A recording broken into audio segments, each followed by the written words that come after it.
Welcome back, everybody, to College COD as we finish off our night before a restructure coming up just next week. The divisions might be coming to a close, but there's so much College COD to look forward to. And tonight, we still got another match to cast, and this one's going to be fun because both of these two teams are sitting 4-2 in their respective division. It's the North Dakota Fighting Hawks taking on the Purdue Boilermakers.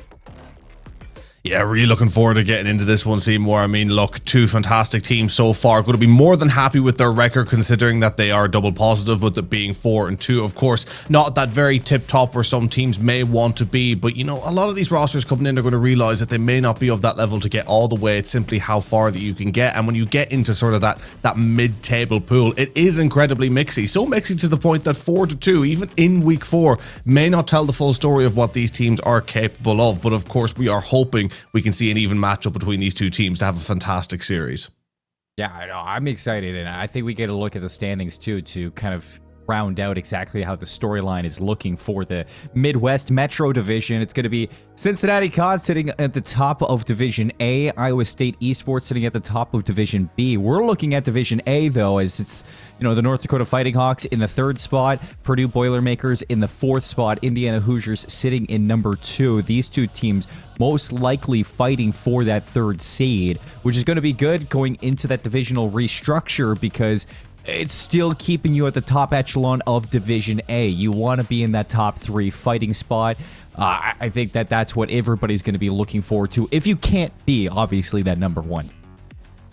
Yeah, I mean, it's similar to what we often say in S&D, right? It feels like, you know, with certain switches in the numbers when it comes to win-losses or rounds or whatever matter quite a lot, right? And the difference between being 5-2 and 4-3 seems to really matter on a stat line when you look at it, right? And as you say, fighting for that 3rd place, you know, for one of these teams, if they can go 5-2, 3rd place, that really does put them in the upper echelon. 4-3, however, again, still positive, still good, but firmly placing you into that mid-table to lower bracket, especially when you look at how the division has shaped up until now. So again, a lot on the line between both of these teams in this game.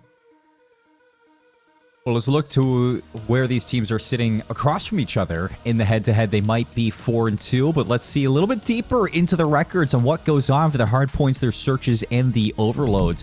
Right now, North Dakota sitting in a 4-3 record for the hard points. Purdue Boilermakers 3-2.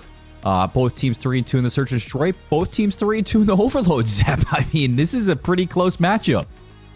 Yeah, seems just about even across the board. Only time will tell as to how it will play out in this series. You know, again, how are these teams going to face off against each other? As that slightly more hardpoint reps going to play in a factor for Fighting Hawks? Again, only time will tell, but there's very little to break down here because, again, it is just so even on the stat line. We just got to see how all these players are going to be performing on the day.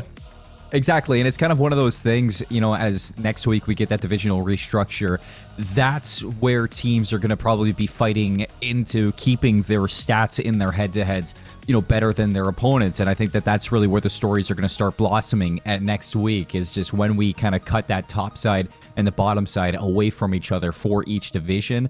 And we really get to see the strengths of who is dominating which in game modes. So I'm excited to see what it looks like in the future for these head-to-heads. Right now, nothing to break down between these two. We got our maps and modes that we can break down, Zep, and we can see exactly where this best of 5 is going to bring us. Colossus, map number 1 for the hardpoint, Den, Search and Destroy, Exposure, Overload, the 3 guaranteed maps in this series. If it does go to 4-5, we have Den and Scar to close things out.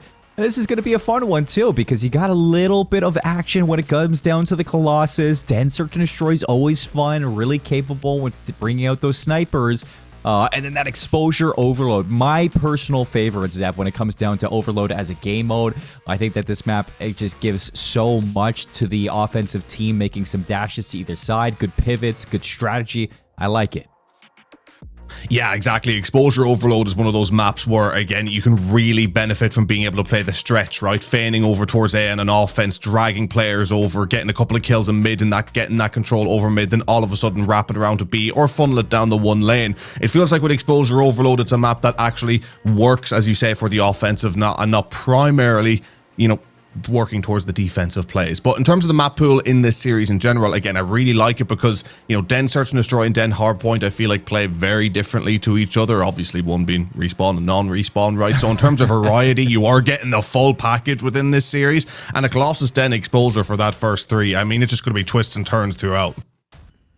Twists and turns throughout this entire series is what we're going to get as these two teams looking to separate each other in the standings in one best of 5 between what the outcome will be. Webby, Lemon, who we're going to start with from the North Dakota Fighting Hawks. Purdue shut him down. They're going to be the first ones in the hill, and you do get a flank from Spooky, but Blix finds not one, but both to keep this time for Purdue. Yeah, so far the Boilermakers getting great look at this P1 and controlling spawns. You can already see Revy playing wide in that P3 to try and prevent the flankers through. Want this complete line of the mid-map shut down, and so far successfully holding it. Dill Pickle picking up a 2 as well. Slayer trying to get through, but the trade's there so far. This has all been for the Boilermakers. Once again, you'll see them go out towards P3, but Blix dealing with that easily. Great map control here. This is perfect. I mean, you haven't given up a single second on P1. You don't normally see teams get this much time off of a Colossus first hill. Usually it's way more back and forth in terms of the slaying, but Purdue come out strong. Dill Pickle on 5, Blix on 2. Lots of time between Blix and Revy, and you got the setup over towards this new hill. All you got to do is fend off the first wave, and here come the Fighting Hawks to see if they can finally get some time on the board. Through the front, they contest. A couple kills. Revy's going to shut them down, and he's got some assistance from Blix. It's 2 for each, and Purdue hold on.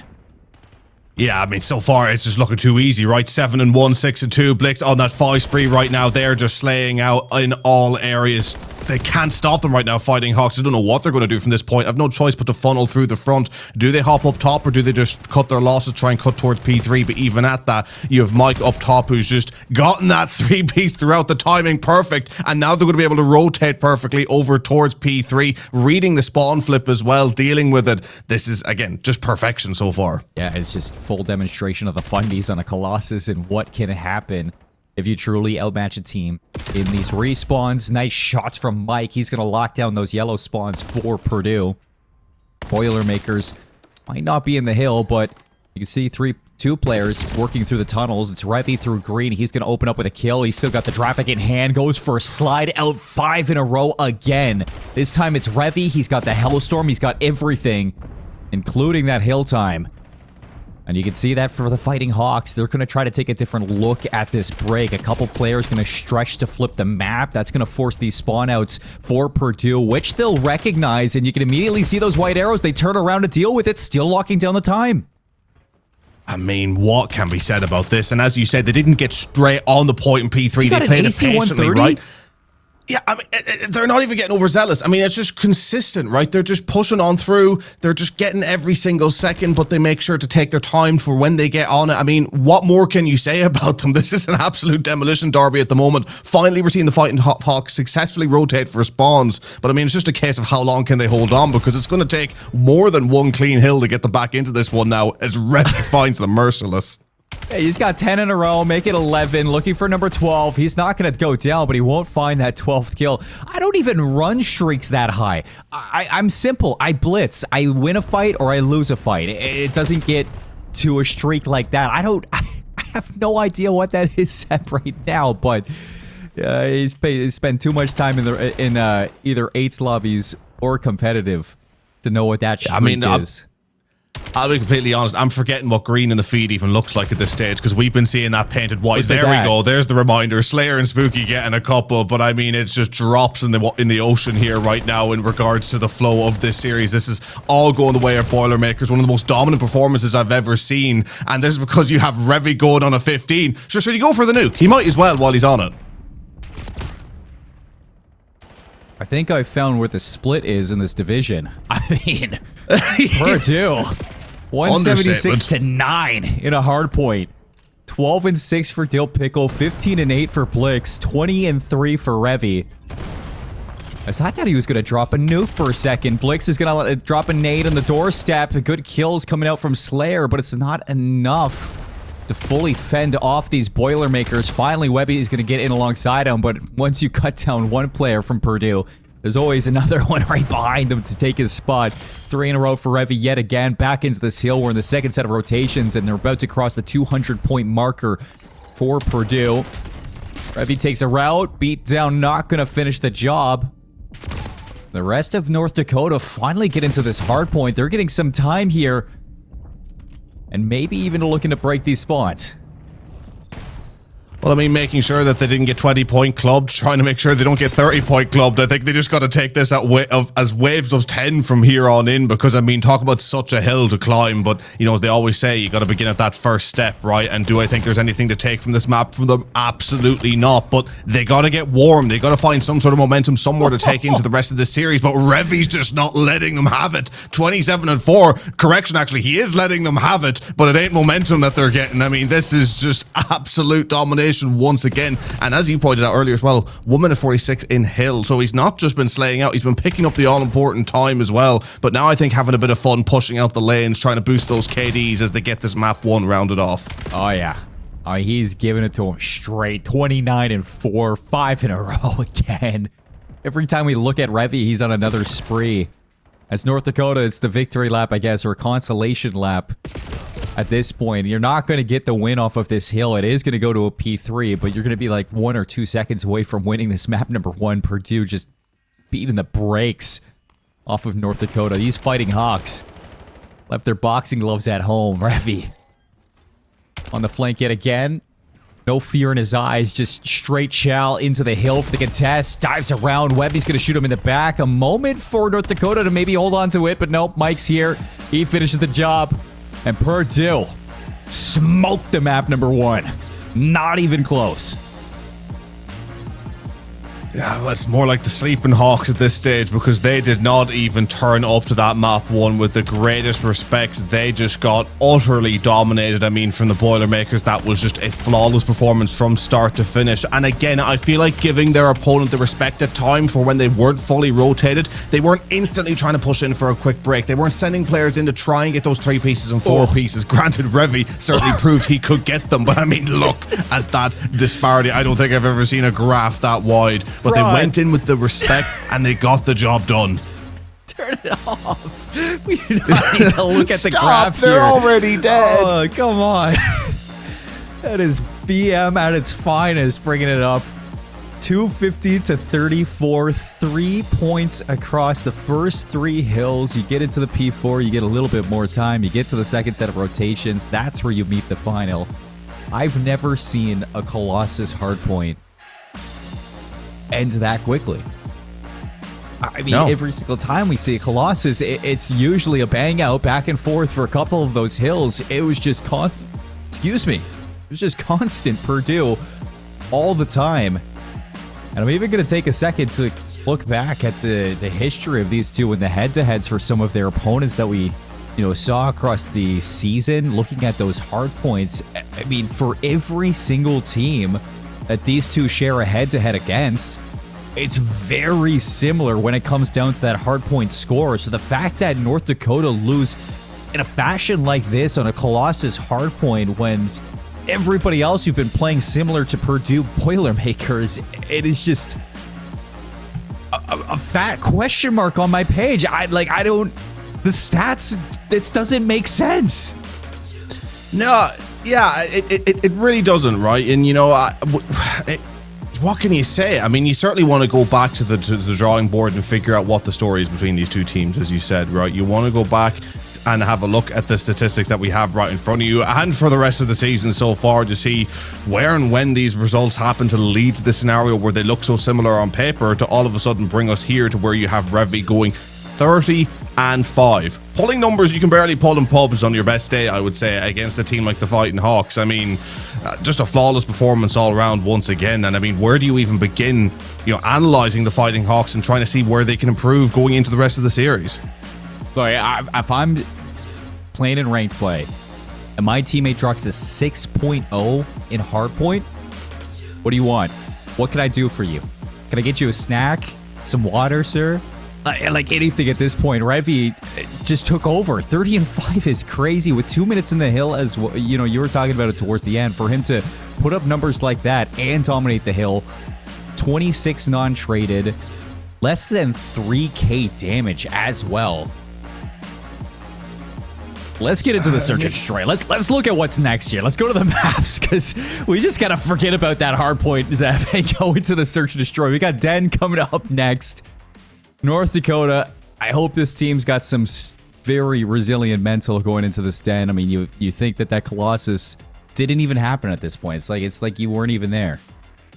Yeah, well, we're just going to throw one more of what I spotted in those statistics just to kind of really nail home how good Revy was. 30 and 15, but 16 of his kills were objective kills as well. So, again, it wasn't just that he was pushing out and slaying out. Over half of the kills that he picked up in that map were directly on the point. So talk about being more than comfortable playing the defense deep on a point itself. Wasn't trying to chat out, wasn't trying to catch timings, was just there in the point, slaying out.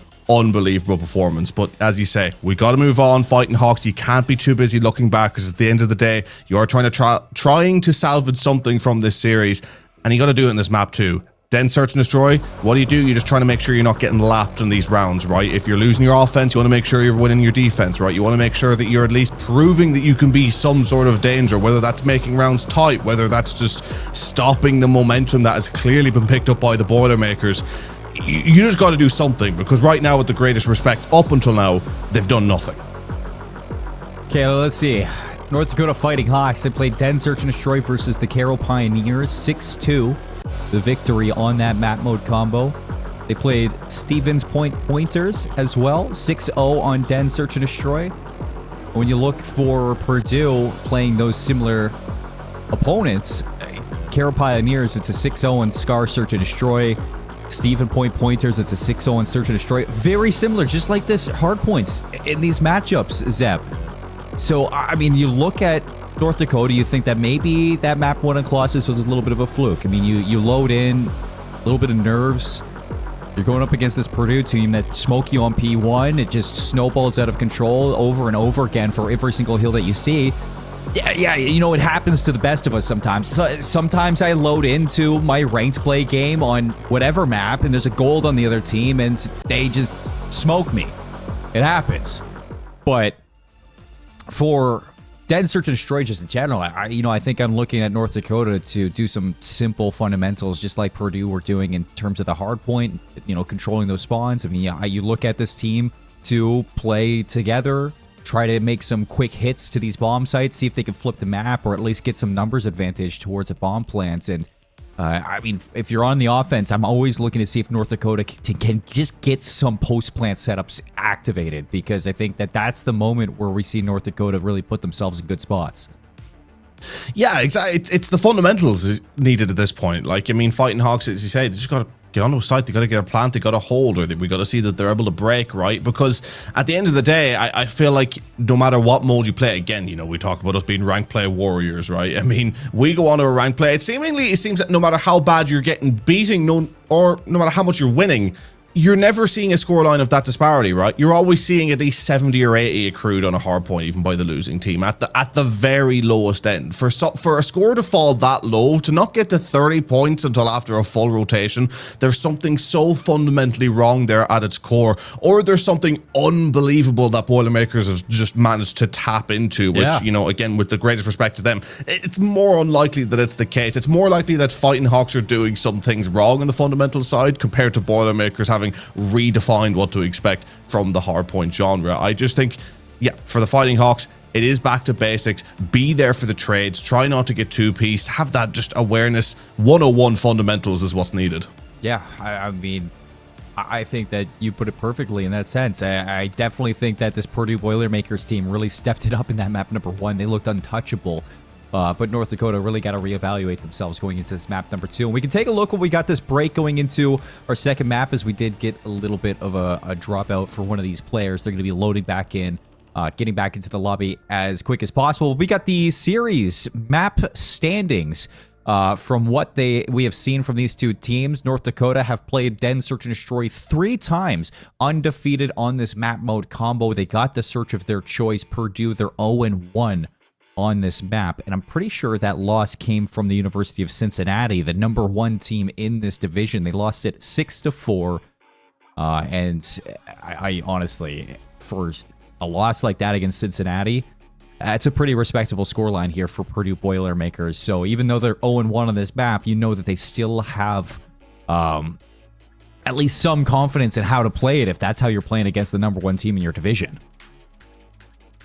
Absolutely. I mean, look, I think for the Boilermakers, I think for these statistics, with the greatest respect to them, it's nice to see them in terms of where the Fighting Hawks might be able to put up a bit of that fight, and definitely this Den Search and Destroy being the place where they really got to try and pull something out of the bag. But in terms of the Boilermakers, contextually against the Fighting Hawks in this series, I think you can throw a lot of these statistics out the window, right? The Boilermakers not having anything here on this map mode in terms of an actual result, it means little to nothing, right? We've seen the disparity, we've seen the difference in that map one. We know what's being brought to the table. We understand very quickly going into the rest of this series who is going to be the underdog side. Now, I love being proved wrong. I would like to see that Fighting Hawks were just for some reason maybe having horrible connection issues. Someone all of a sudden just started feeling really ill in their team or something and wasn't locked in for map one, and then they switch it around and we have one hell of a series. But I mean, again, we go back to it. We go to the level of the defeat in that map one. We go to what is needed to improve going into the rest of the series, and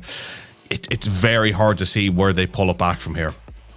You know, I think I've actually heard a couple of people talk about this too, Zap, is that when you're losing a map, sometimes you'd rather lose it to that level than it be a really close loss. I think the close losses hurt more than a blowout like that, because, you know, something like that, you could just laugh it off like, oh my God, we got smoked. You know, what else are you going to say after a loss like that? But, you know, win or a loss when it's 250 to 235 or something like that, you go back and you're over analyzing every little thing that you could have done differently in that map mode combo. You go into the Search and Destroy, you're laughing off what that map one looked like. You're like, okay, let's get into this map number 2. Let's just make sure we're going back to taking these gunfights, making some smart calls, making some smart reads, and working together. You know, Search and Destroy is obviously a game mode that is more manageable than any of the respawns that we do have. I mean, it's pretty straightforward. You get a kill, you play that numbers advantage, and you try to work the map with that space that you've been given. I think that North Dakota, by all means, should come into this game number 2 and look way better than what they did in that game number 1. Yeah, look, I'm sure they will, right? That game number 1 had to be a blip, and I completely agree with your point, right? When you lose a game that much, you can laugh it off. It can be easy to hit the regain because you know that's not you, right? It can happen to the best of us. You know it's not you, but when you have that result that's so close, it's one of those ones that always feels like the ones that you should have won or you feel like you should have won are the ones that really hurt. But straight into our round 1, they were a little bit late getting in, but nevertheless, it is going to be the Boilermakers hopping the defuse. And it's nice to see the Fighting Hawks get through at a plant at least and get 2 kills, but still not being able to come through with the opening round. No, it's a retake for Purdue to open up with round 1 on the Den Search and Destroy. And although we didn't get to see it, we get to look back at this final play from Blix. And typical retake, you already got your player on the bomb, you take the shell on the windowsill, and for Blix, he had such a great start to that game number 1 in terms of holding down that P1 time for 30 seconds in Colossus. You go into game number 2 and you start it the same exact way. Fighting Hawks, I mean, commiserations to them. They did get that bomb plant. They did get that post plant set up over towards A. Would have liked to see what it looked like originally. But we're going into round number 2. Defense this time. Webby's got the sniper out. I want to see that first blood come through. Takes the shot through the smoke. Nade's cooked on the doorstep, and he's just got to get away. You know that the Boilermakers going to be tracking the snipe down. Yeah, it was aggression there from the Boilermakers getting pushed straight through and actually trying to push through Dojo there. Maybe a little bit of an ego child coming through, understandably so, but got through as a tree, got that bomb down quick. And now you do have Mike watching that flank. No one is going to be flanking though, so he may want to try and play the regroup because they are going to need to play the clock. Revy getting 1. Oh, brilliant trade there from Dill Pickle as well, covering each other immaculately. Wow. Boilermakers, credit where credit is due. Again, obviously, the team who may be considered to be the dominant one in this, but that was a brilliant coverage on that side. Hey, you lose that first blood, just overheat towards Dojo, and then as soon as you back up to the side, there's really nothing to do if you're North Dakota trying to come back in. You take that chow against Revy, you have to deal with the crossfire with an M15 in hand. You try to take a route through middle. You got one player, Dill Pickle, sitting inside of Broken. It was either Dill Pickle or Mike sitting inside Broken, watching for that rotation. But a couple players to look out for. Dill Pickle's one of them. 4-0 starts this game, close to that Hellstorm. It's going to be a dash down mid. Watch the right side heady. Information's going to be Gaines. And out to A we go from North Dakota. One player to worry about here. Yeah, Slayer going to have to go big against Mike. Mike already picking up one, though, is going to be an issue, trying to slide round as well, and actually managing to pick it up. 2 versus 3, though, still at the numbers disadvantage, and the claps coming in around the back, but Spooky actually doing great there to pick it up, make it a 2 versus 2. And what we're seeing so far, again, early doors, but Fighting Hawks putting up a good fight towards A at least. It seems in the offense they know how to make life a little bit difficult, but you can see by the way the Boilermakers are sitting right now in their position, and they're in no real panic. They're almost happy to say to Fighting Hawks, yes, pick your site, get the bomb down, and we'll know where to run at you from. Yeah, you know, you take that 50-50, you play together, and you don't really have to worry whether it's A or B. You still feel like you're the better duo in this retake. So, mid-map control for Purdue, North Dakota. I like this call. Just cut some noise, go back over towards A. And it's going to be a post plant that really favors you. Close quarters forces Purdue to have to check a lot of different angles. And you're actually going to push all the way out to lights if you're Slayer. He gets spotted, drops back, traffic out in the open, takes the wrong route, and Webby's going to get caught, leaving Spooky in a 1 versus 2. Not able to catch Revy either, so won't even get a chance at the 1 versus 1. Purdue, that's 3 rounds in a row. Yeah, again, we talk about fundamentals. The wrong decision on the route back. Had actually gotten the information. Definitely had spotted one player in P2. I'm not sure if he'd actually spotted both, but in rotating out, it's just important. Get through that window, link up with your teammate and sit deeper, play a little bit of time. Rotating on outer, you're back to the wall, or not to the wall. You should have had it tied to the wall to protect yourself. It was out in the open, and you got punished for it being out in the open. And again, we talk about those fundamental little differences that can make a defense or an offense in any given scenario. And Fighting Hawks, again, just not doing the right thing at the right moment. And Dill Pickle's got that Hellstorm now. He's been diffusing, he's been planting, he's been getting an extra score. Out to A, all 4 players just looking to bang it out. Trophies in the sights, and Dill Pickle takes down Webby, but he also takes Blix too. Team kill, won't get a chance at the snipe. Spooky already in a 1 versus 3. You got Revy diving at you, so Spooky's going to take that all day and see if he can work this 1 versus 2. 40 seconds on the retake. And you're looking to shut down that 5 spree. You're looking to get your first round for the Fighting Hawks. They got a trophy in sight. This is done, and nade won't have any impact. As soon as you're going to get that shoulder thrown, player number 8, Dill Pickle's going to turn around and reinforce this one, because all Mike's got to do is throw some shoulders. And credit to Boilermakers, this is very disciplined, even though there's such a disparity in this series so far, right? They're not getting overzealous. They're not single child. When it drops to that sort of 1v2, 2v2 scenario, they turtle up, they play it safe, and it's almost a little bit of a lesson there to Fighting Hawks of how to play. Once you plant on A, you sit behind wherever you've planted, you sit together and you play the angle so that you can double up where you need to versus leaving yourself exposed. Again, great round from the Boilermakers.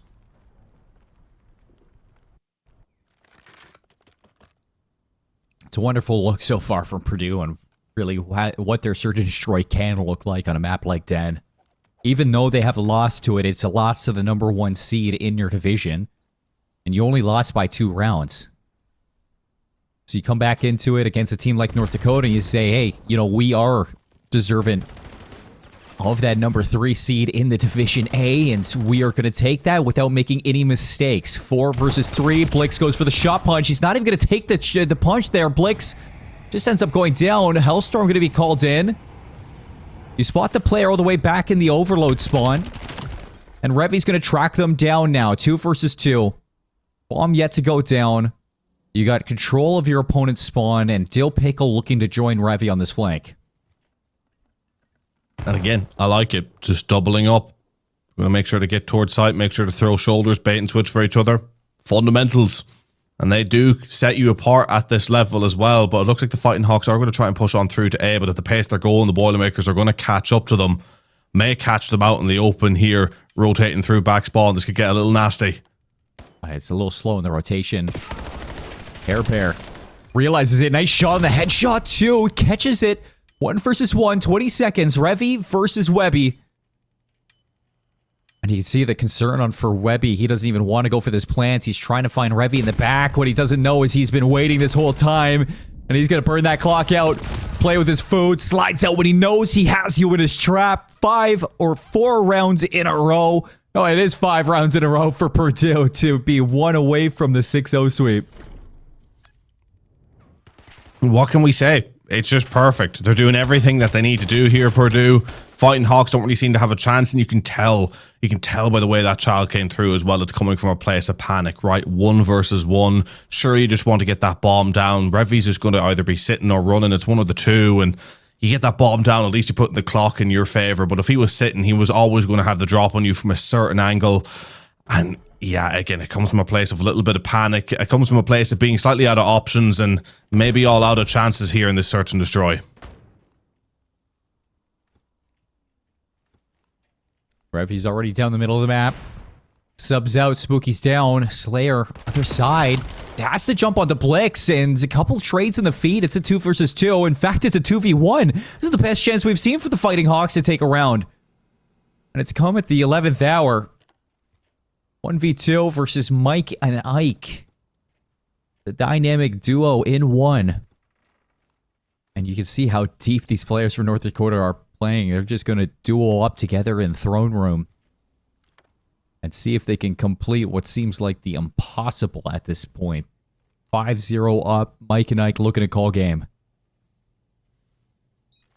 And Mike may be relishing the opportunity to try and cook here as Fighting Hawks do look like they're going to rotate together. But is Mike doing what I think he's doing? Is he going for that full mid flank? This is a risky move, but it's looking like on this map it may just pay off.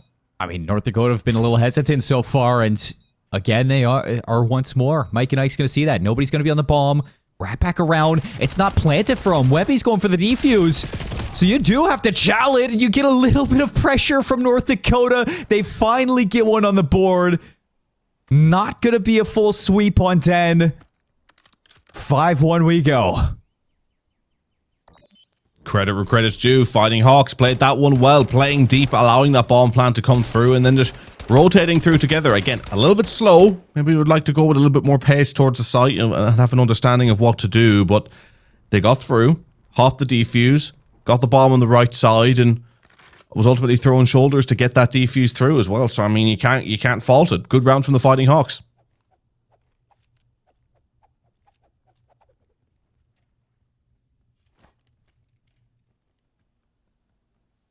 It's going to be a chow out over towards B. 3 members of Purdue going to meet them here. Semtex not going to hit its mark, but it does catch the native Blix. I don't know how that happens, but Blix is going to be the first one to fall. Dill Pickle trades it. 3v3. Nice movement from Revy. He's going to trap web inside of Tin. Nobody on the flank just yet, but you can see Mike's going to be working his way around the map. Spooky, last one alive. 1 versus 3, and if it's not from the front, soon enough, it was going to be the flank that puts it away. Purdue, 6-1 in the Den Search and Destroy. Back-to-back one-sided affairs, and it's Revy yet again leading the way. 13 kills and 3 deaths to close it out. I mean, just, again, immaculate. Little bit of a hiccup on that round where they lost it. Fighting Hawks managing to take one, but other than that, it's just another day in the office for the Boilermakers, who I'm sure are feeling super confident about their performance, the levels that they're bringing to this series, and their ability to get the job done. They'll be feeling more than confident going into map 3. Could we see the Fighting Hawks make some sort of miracle comeback in this series?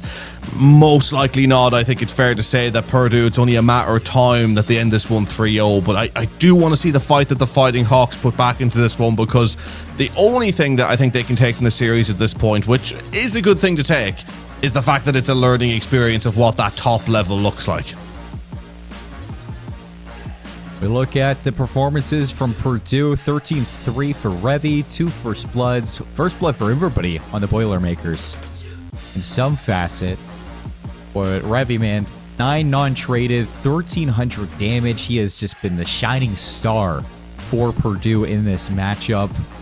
You had a couple moments from Slayer and Webby for sure. I mean, Webby wins the 1v2 to put North Dakota on the board, at least for the search and destroy. But for Den in general, for the series in general, we just haven't really seen the Hawks really wake up throughout any of these maps going into this overload.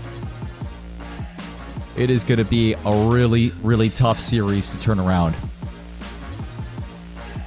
Yeah, borderline impossible to turn around, and you almost wonder, where do you begin from this point, right? And look, I suppose you begin with trying to get an overload through, trying to hopefully sneak around, have a better half than your opposition. But I mean, it comes down to such fundamentals and such basics, right? You know, usually we have the privilege of seeing teams go up against each other to where you get to break down the more niche, the more minute differences. But I think between these two sides, and again, with the greatest respect, they're competing here in the CCL and they are great teams. And Fighting Hawks have won 4 games, right? 4 series. But yeah, it's literal just KD disparity at this point, right? It's the ability to slay out. It's who's going to be able to get 2 pieces and 3 pieces on your side, and who's going to be finishing double positive versus double negative. That just feels like the level of difference between these two sides at the moment. And beyond that, you can throw as many tactics at the wall as you possibly could at this, but the minute differences that it would make, sure, it may help in a moment. But I think especially going into a mode like Overload, where there's the importance of controlling a lane and then controlling the mid-map to rotate to the next lane, depending on where that EMP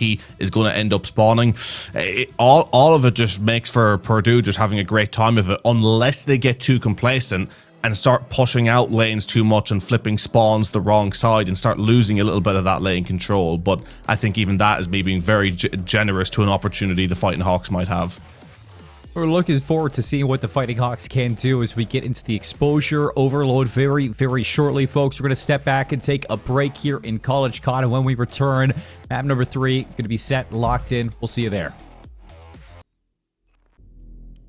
Well, welcome back, everybody, as we've got some good old-fashioned B2A across the first 2 maps. We get the exposure overload coming up very, very shortly. Teams getting ready to load into this one, and it's the Fighting Hawks fighting for their lives in this series. Map 1, map 2. I mean, we look at the scores here. I got it written down on my sheet, Zap. 250 to 34 on the Colossus hardpoint for Purdue. 6-1 on the Dead Search and Destroy. They've been cruising through the series. I mean, everything says that you go into this next map and it's going to be the exact same thing. I want to see North Dakota turn it up. I want to see them fight. Yeah, it'd be fantastic to see them fight, right? And maybe that's what's going to happen, right? Maybe North Dakota are employing a strategy of, you know, letting their teammate, their opposition get comfortable, get cozy, then boom, we'll show you what the Fighting Hawks are all about. Of course, that may be just a dream I'm waking up for. Who knows? But as we load into this map 3, fingers crossed for something from the Fighting Hawks. Well, Webby able to at least catch the rotation through tank before he goes down.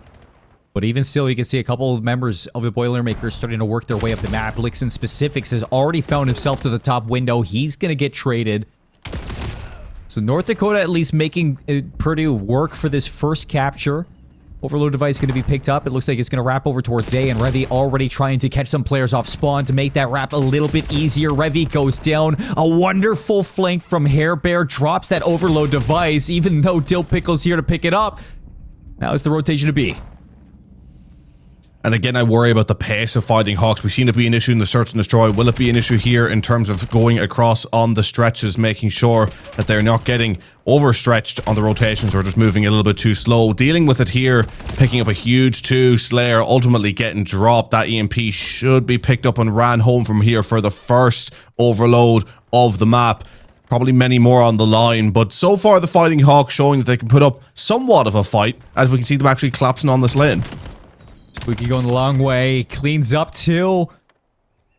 And here's a chance to maybe get this overload device and start working its way over towards B. Blix is still on the other side of the map, and he's going to have some shots down range onto the overload carrier, which helps out the rest of Purdue to just take him down. Mike's going to catch up the flank.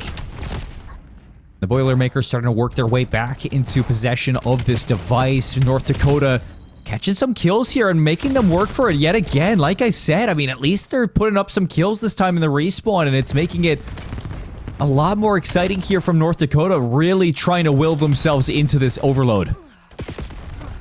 Yeah, putting up the fight, but when you have to deal with a player like Revy, it's going to be a tough fight. 8-6 to begin with, but Blix 9-2. So far, the KD's great from the top 2 on Boilermakers as they look to lock down the lane once more. Pistol in hand. Dill Pickle's going to pick up that kill towards B, and they're going to get a free run through for the second cap. And again, if you're having Dill Pickle be able to confidently pick up those pistol kills consistently, that's also going to be a huge issue, because you got to be able to take down that EMP carrier at the very least. So at first it was Boilermakers kind of struggling with a lot of these trades, but you can see them get into their flow state, and they've got themselves the 2 captures. Revy's going to get the last one, and a nade off the spawn from Hair Bear actually stops it on the goal line. So no 3rd capture just yet from Purdue, even though Revy should have had it dead to rights. Everybody else from North Dakota going to start to work out of their spawn, work up this map, and try to get some map control through mid. Unfortunately for Webby, he's not going to read that corner Dill Pickle was going to be playing in. Although Webby's got the overload in his pocket, he's not going to be able to stay alive through P5. Dill Pickle already looking for the players off spawn. Overload device going to be picked up by Blix, working over towards A. Nade's going to cook as the backline. It hits the spot. A team nade from Hair Bear. 4 go down. Mike's going to lead the way. He's got the device. He's going to put it through for a 3rd capture. I'm not even worried about trying to play the stretch now, Boilermakers. They are just brute forcing it down a lane. They are happy to go 4 versus 4 straight up and get the job done and force those spawns so far wide out towards B as well. Made it super easy for them to get through for that capture in the end. Again, it's clean. It's clinical. 16-9, 11-7. Revy and Blix running the show once more with Fighting Hawk struggling to get out into the races here. But I mean, Slayer 11-11, a player who's kind of consistently been the what would you say, the diamond in the rough, at least for the Fighting Hawk side, pulling up the best numbers that are possible in this scenario for him. He's the one who found the first bloods in the Search and Destroy. He gave them a chance in a lot of those rounds. And it's nice to see him still performing in the Overload as well. Hellstorm invested from Blix is going to find absolutely nothing. And 3 go down now for the Boilermakers. Could this be a capture? An opportunity? Rotation over towards A. You see that Boilermakers are going to have a chance to stop this one. They will be here. And unfortunately, Slayer's the first one out with the device in his hand. A pistol's not going to be your gun of choice in that matchup. It's going to be stopped out 22 seconds. And Purdue working to see if they can get this 4th capture before the half is over. And I mean, they have the time to get it. A lane is already cleared. They are forcing the spawns out wide, and they do have 4 up to make one more move. They try to get this EMP picked up, rotating it back out through mid. Actually, did they jump off the map there? I couldn't see fully what happened, but we hit the halftime anyway. It doesn't end up being 4-0. It is only 3-0. So again, we talk about the small victories. The half doesn't end early, but it still seems like it's only going to end one way at the end of the next half.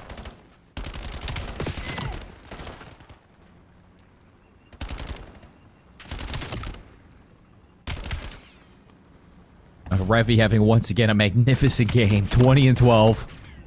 Not as nice as the 30-5 in map number 1. You can see that North Dakota are at least giving a little bit of a kickback in this game.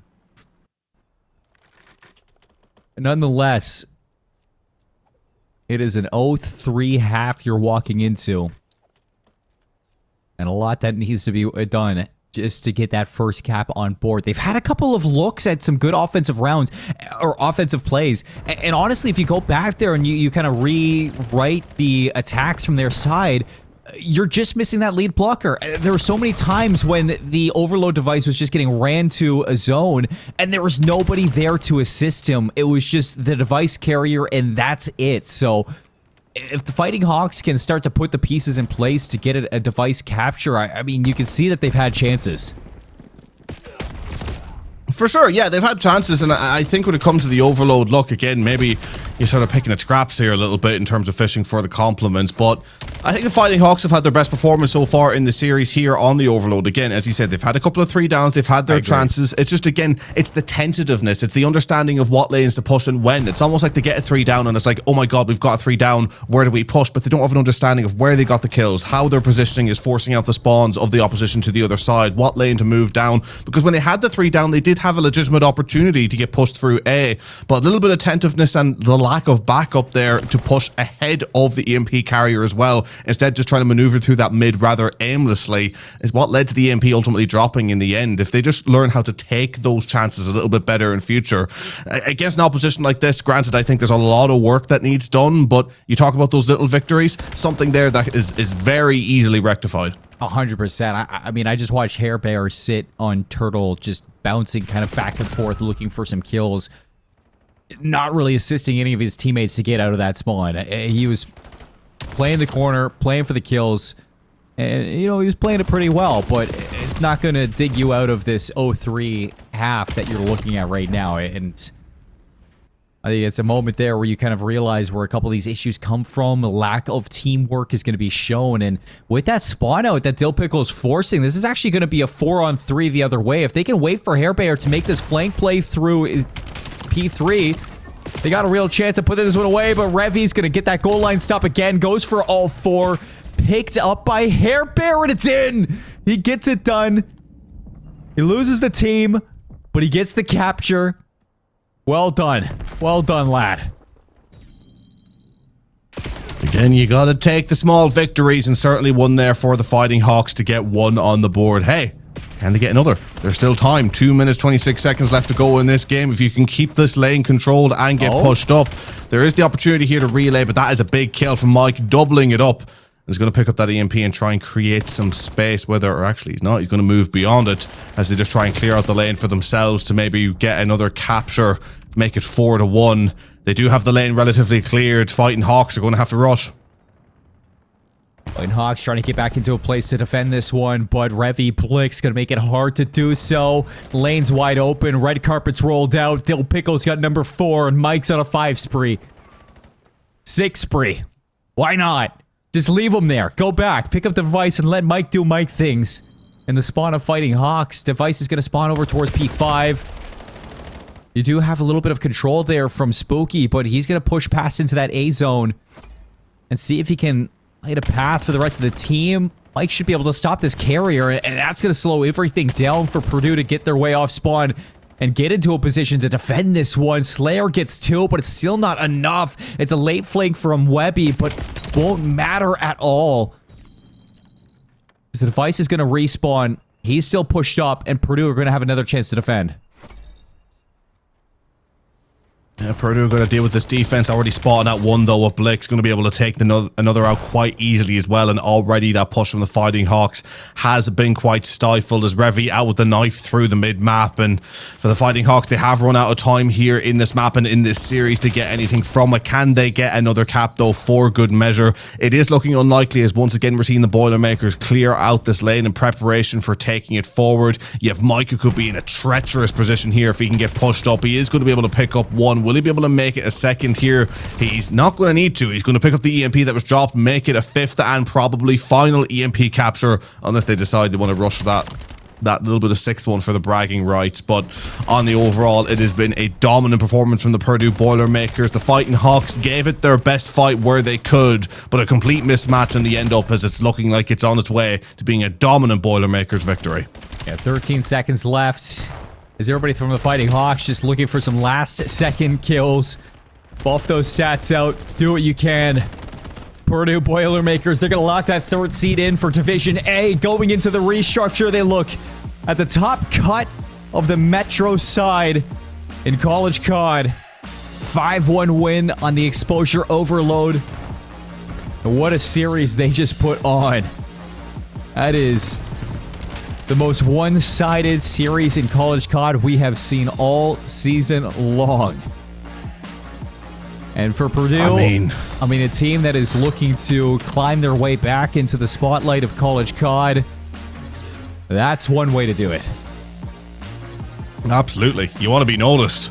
Go and get a victory like that. 250-34 map number 1. Map 2 going 6-1 with a fortunate round going the way of Fighting Hawks. Granted, they done well, but I mean, in the grand context of things, it's one that they were lucky to have. And then in the Exposure Overload, again, I think Fighting Hawks did have their best series here. They did show moments, but were they moments simply coming from Purdue Boilermakers taking their foot off the gas pedal just a little bit, realizing that the series was all but done? Getting 1 overload through for the Fighting Hawks, but that was about it. The Boilermakers consistently clearing out lanes, shutting them down, getting those overloads through, and getting, as you said, was probably the most dominant victory in the CCL season so far, and doing it in some fashion. And I got to give them props and respect as well, the Boilermakers. For the most part in that series, very disciplined. Realized they were the better team, realized they had the upper hand, didn't get too fancy with it, got in, got the job done, and yeah, put their mark down. They're certainly going to be noticed after this one.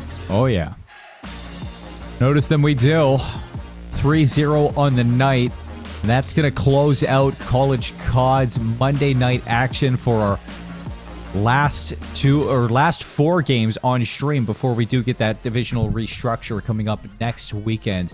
And that's where the fun really begins, I think, for College COD, especially in this season, because it's always a question of what do teams look like going into new seasons. I mean, players graduate, new players, go to college itself, enroll.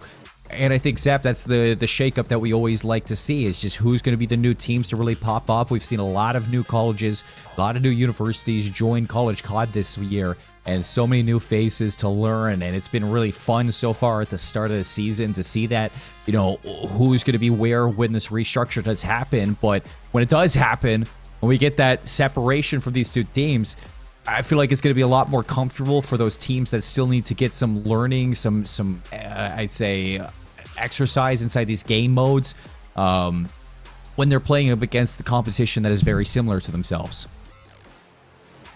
Yeah, absolutely spot on. Like, I think you say you kind of have these first 4 weeks, which are essentially just the separation period, right? Who's the pick of the bunch, who's the top, who's the middle, who's the bottom, whatever you may be.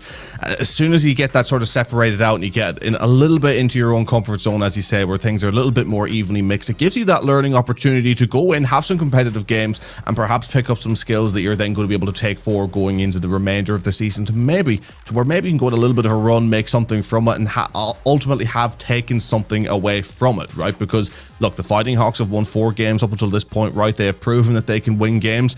I think for a lot of teams maybe sitting in that mid-level, you need experiences like this as well as that building block experience, as that, understanding of where you want to go to, but you certainly don't want all your games to end up like this, because that can be a huge demotivator as well. But taking this one on the chin, playing the reset for the rest of the season, I think is the way to go for the Fighting Hawks, who I'm sure are still going to have a great season ahead of them. And I mean, for the Boilermakers, they are trying to make a stamp here, proving what they can do going forward, certainly showing, at least within that division, as you said at the beginning, that it already seemed like there was a very clear separation between that 3rd and 4th in terms of the top 3 of that Division A. I mean, I think the Boilermakers have proven that even the top 2 above them, they could give them one hell of a game.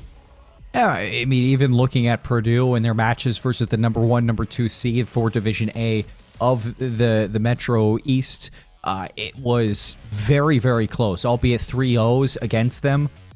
Very close in each map that they did play against Indiana and the University of Cincinnati. So I think that Purdue, they're going to be excited for when the restructure does happen, looking for some revenge against some top teams, and we're looking forward to the last day, Tuesday, tomorrow, on what the teams can bring before that restructure does come to be, Zap. So everybody tuning in, we do appreciate you guys for stopping by College COD. We got a lot of stuff on the horizon here, especially some new content this week to look forward to. Our top 5 plays from Proper Cast last week, as well as a brand new interview from Mr. K. Beasley himself in Newberry College. Go check that out. Go follow College COD everywhere, and we'll see you tomorrow, same time, same place.